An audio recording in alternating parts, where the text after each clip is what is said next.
If you're like me, you love finding hidden gems. Campsites that aren't packed tight, the ones that don't cost a fortune but still feel remote. I have been to this spot 3 times now, and every single time I camp here, I wonder why not so many people have shared videos about it online. So I decided to make a review about it myself today, so you can check it out yourself. Hi everyone, I'm Eamon and welcome back to Bush Business. Today we're having a look at Clyde River National Park, and in specific the Beach Campground. This spot is a little bit rugged, not too rough, but it is cheap, it is beautiful, and most importantly for me, it is quiet without many other campers. Also, there are some things you should know before you drive down. But before we talk about them, please hit that like and subscribe button for me before you forget. It really helps motivate me to keep making content like this for you in the future. Let's get stuck straight into it. First up, this camp spot is located in the beautiful New South Wales South Coast in Clyde River National Park, 27 kilometers away from Batemans Bay and around 270 kilometers away from Sydney,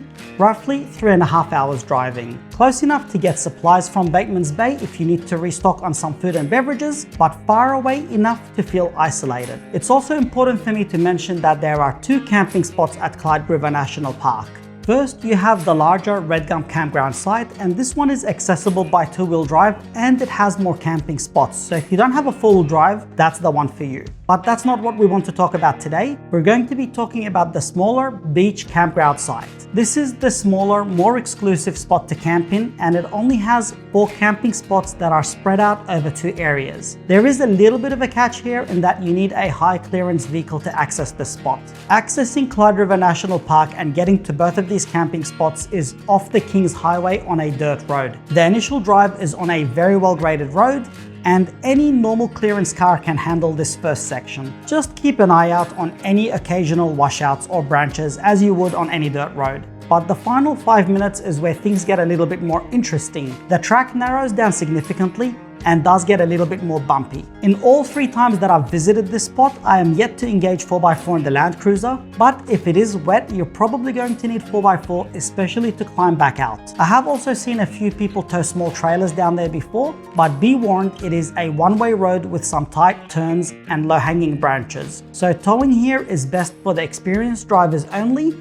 and definitely not for bigger caravans. The facilities are surprisingly good for a bush camp. You have a very clean, very well maintained drop toilet, and there are 2 very well maintained camping areas. Each camping area has 2 camp spots and share a picnic table. The sleeping areas are cleared, level, and very clean. Plus, you have got your own fire pit, which makes it absolutely spectacular. The trees do a great job sheltering you from the wind, and every single time I have stayed there, it was dead calm at night in each spot. This brings me to a very important point to note. This is a pre-booking only campground, so you must book ahead through the New South Wales National Park's website first. However, the Beach Campground has no reserved camp spots as such. It is first come, first serve to secure the spot you prefer out of the 4 sites that you must book. Now that we've got this out of the way, let's talk about the real reason you would come here in the first place, which is the river. The sleeping areas are only a few meters away from the water, which is absolutely spectacular. And whilst there are 4 camping spots, you do have 3 jetties, so you really are spoiled for privacy. The tide is pretty strong in this area, so during high tide you can fish right off the jetty,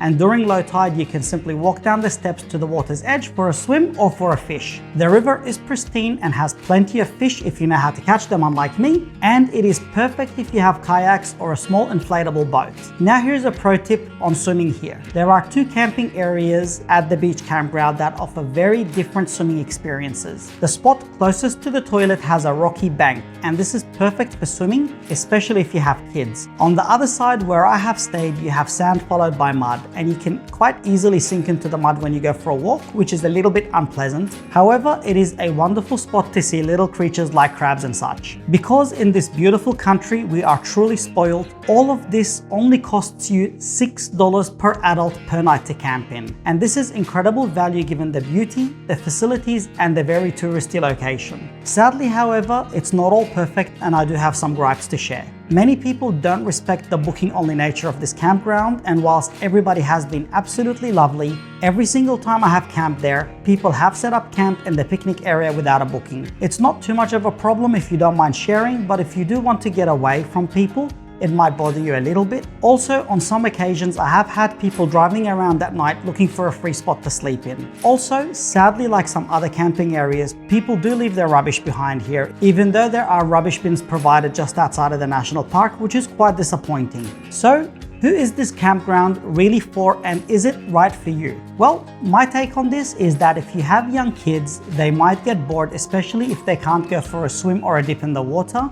There's not much else to do in the immediate vicinity of the campground other than swimming and fishing. So this makes it a perfect campground for people who love nature and peace, or for families that have a small inflatable boat or some kayaks. But overall, I do highly recommend camping in this spot to everybody, at least to experience it just once, because it is absolutely stunning. It is a fantastic stopover to explore the South Coast, and it has become one of my favorite spots. Before we wrap it up, I would love to hear from you in the comments below. Have you been to this campground before, and how have you found it? Or do you have your own favorite hidden gem that you don't mind sharing? Let me know right now. Thank you again for watching, and catch you in the next video.